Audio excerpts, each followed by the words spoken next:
ओम नमो भगवते वासुदेवाय नमो नमः। जय श्री हरि। पुरुषोत्तम मास की पावन कथा श्रृंखला में आप सभी का स्वागत है। आज हम सुनेंगे पुरुषोत्तम मास का 24वां अध्याय। शास्त्रों में कहा गया है कि अधिक मास में श्रद्धा पूर्वक कथा श्रवण करने से मनुष्यों को भगवान श्री हरि की विशेष कृपा प्राप्त होती है। तो आइए श्रद्धा और भक्ति के साथ आरंभ करते हैं आज की पावन कथा। इस कथा में हम जानेंगे मणिग्रीवा शूद्र के पाप नाश की कथा एवं दीपदान की महिमा।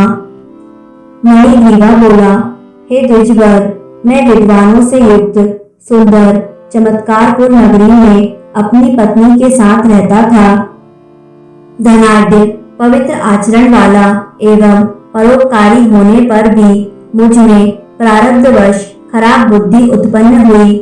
मैंने अपनी दुष्ट बुद्धि से अपने धर्म का त्याग करते हुए नित्य पर स्त्री का उपभोग किया, न पीने योग्य मदिरा आदि वस्तुओं का पान किया। इस कारण धन की कमी होने पर मैं चोरी, लूटपाट आदि हिंसक कार्यों में रहने लगा। तब मुझे मेरे बंधुओं ने त्याग दिया। तदंतर महाबलवान राजा ने मेरा धन लूट लिया और जो कुछ घर में शेष बचा सो बांधवों ने ले लिया। इस प्रकार सभी से तिरस्कार किया हुआ मैं वन में रहने लगा। वन के घोर दुखों से दुखित मैं दुरात्मा नित्य प्रति जीव हिंसा करके अपनी स्त्री सहित जीवन निर्वाह करता हूँ। हे ब्राह्मण, अब आप मेरे ऊपर कृपा करो। मेरे पूर्व जन्म के पुण्य प्रताप से ही आप इस गहन वन में आए हैं। हे महामुनि, स्त्री सहित हम दोनों आपकी शरण में हैं। आप अपने उपदेश रूपी प्रसाद से हमें कृतार्थ करें, जिससे हमारा घोर दारिद्र्य क्षण भर में नाश हो जाए और अतुल वैभव प्राप्त कर यथेष्ट विचरण करें। उग्रदेव जी बोले, हे महाभाग, तू कृतार्थ है।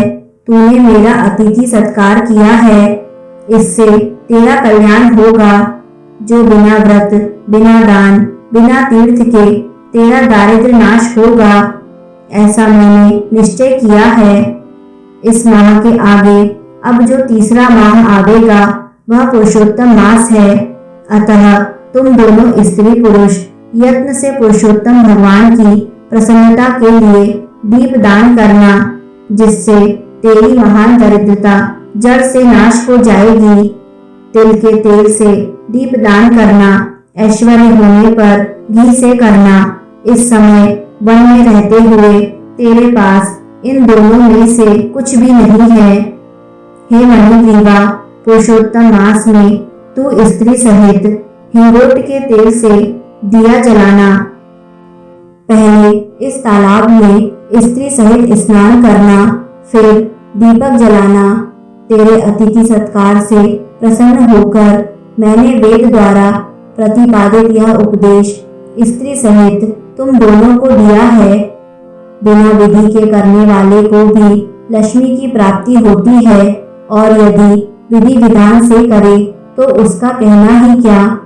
वेद में कहे हुए कर्म और नाना प्रकार के दान पुरुषोत्तम मास के दीपदान की 16वीं कला की बराबरी नहीं कर सकते। संपूर्ण तीर्थ, सब शास्त्र, योग, ज्ञान, सांख्य, संपूर्ण तंत्र शास्त्री, कृच्छ, चांद्रायण आदि समस्त व्रत, वेद का स्वाध्याय, गया श्राद्ध, गोमती नदी के तट का सेवन, हजारों सूर्य चंद्र ग्रहण, सैकड़ों व्यतिपात योग आदि तथा क्षेत्रों में श्रेष्ठ कुरुक्षेत्र आदि और दंडक आदि उत्तम वन भी पुरुषोत्तम मास के दीपक की 16वीं कला को प्राप्त नहीं कर सकते। हे वत्स, यह दीपदान धन धान्य को बढ़ाने वाला, पशु, पुत्र, पौत्र, यश, वैभव आदि को देने वाला अत्यंत गुप्त है।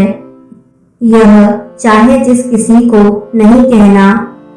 बांझ स्त्री के बांझपन को दूर करने वाला, स्त्रियों को सुहाग देने वाला, राज्य से छूटे हुए को राज्य का देने वाला, मनुष्यों की अभिलाषा को पूर्ण करने वाला।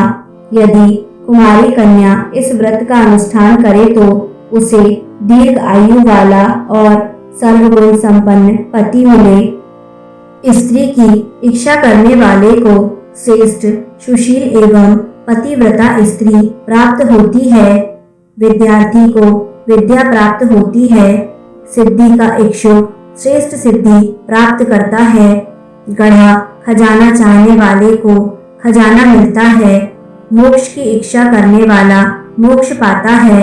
जो पुरुष बिना विधि व बिना शास्त्र की मत के कहीं भी दीप दान करता है तो वह भी संपूर्ण कामनाओं को पाता है। हे वत्स, जो विधि से नियमानुसार दीप दान करे तब तो कहना ही क्या। अतः श्री पुरुषोत्तम मास में दीप दान अवश्य करना चाहिए। यह मैंने तुझे महादारिद्र्य नाशक योग बताया है। मैं तेरी सेवा से बहुत प्रसन्न हूँ। तेरा कल्याण हो। अगस्त जी बोले। ऐसा कहकर वे योगी श्रेष्ठ ब्राह्मण दो भुजा वाले मुरलीधर हरि का स्मरण करते हुए प्रयाग को चले गए। वे दोनों स्त्री पुरुष अपने आश्रम से उग्रदेव के पीछे पीछे जाकर और उनको दूर तक पहुंचाकर नमस्कार करके प्रसन्न चित्त हो वापस लौटे। पुरुषोत्तम मास की राह देखते हुए ब्राह्मण की भक्ति में तत्पर दोनों स्त्री पुरुषों ने अपने आश्रम में 2 महीने का समय बिताया। 2 मास बीतने पर सर्वश्रेष्ठ पुरुषोत्तम मास आया। तब गुरु की आज्ञा से दोनों दंपत्ति ने मास भर प्रेम सहित ऐश्वर्य प्राप्ति के लिए हिंगोट के तेल का दीपदान किया। तब वे निर्मल मन होकर कुछ समय बाद मृत्यु को प्राप्त हो स्वर्ग को गए। वहां अनेक प्रकार के सुख भोग कर भरत खंड में उग्रदेव की कृपा से द्विजवर्ण में जन्म को प्राप्त हुए। पूर्व जन्म में मृग हिंसा करने वाला जो मणिग्रीवा शूद्र था, वही तू इस जन्म में राजा वीरबाहु का पुत्र चित्रबाहु के नाम से प्रसिद्ध हुआ। इस समय जो तेरी चंद्रकला नाम की पटरानी है, वह पूर्व जन्म में सुंदरी नाम की तेरी स्त्री थी, जो पतिव्रता होने के कारण अब तेरी अर्धांगिनी हुई है। क्योंकि पतिव्रता स्त्री पति के पुण्य का आधा भाग ले लेती है। श्री पुरुषोत्तम मास में हिंगोट के तेल के दीपदान करने से तुझे निष्कंटक राज्य मिला है।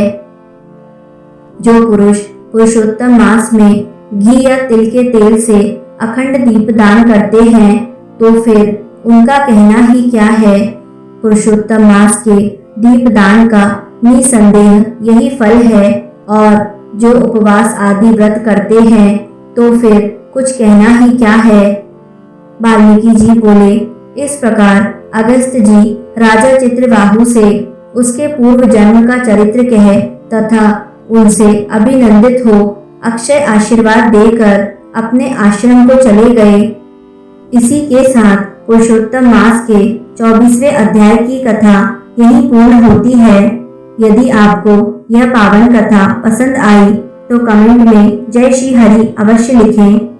कल पुनः सुनिए पुरुषोत्तम मास का अगला अध्याय। जय श्री हरि। ओम नमो भगवते वासुदेवाय।